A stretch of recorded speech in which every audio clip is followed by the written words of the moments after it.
Okay. It's 8 a.m. We'll now start voting na po tayo. Temporarily, tatanggalin ko lang po dahil kailangan makita ang password. Di ba puro asterisk ng password? Buti na matanda. Di ba asterisk ng lalabas ba? Asterisk ng lalabas yan. Bakit kailangan? Ayan na po, ang asterisk na.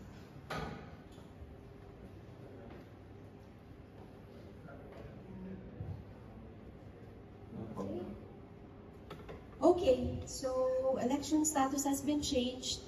Our voting portal is now open. Masaya, magandang pakiramdam dahil nag-umpisa na ang ating overseas voting. May nakita ako, may nagsimula na nga ang boto. May mga bumoto na, kaya masaya ito. Ito makasaysayan ang araw na ito dahil sa kauna-unahang pagkakataon ay meron tayong internet voting.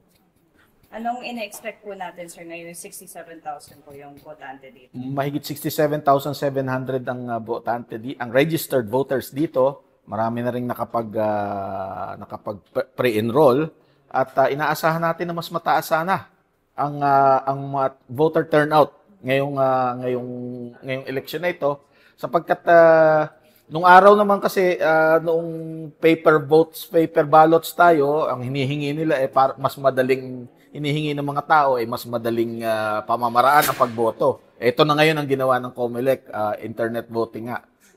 So, mas mabilis na ito ngayon, mas maganda, hindi na kailangan pumunta rito sa embassy. Yung mga marunong gumamit ng cellphone o kahit anong gadget, na karamihan naman ng Pilipino yan dito sa Singapore. Dito halos lahat magagawa online. So, tingnan natin ko sana tumaas ang voter turnout.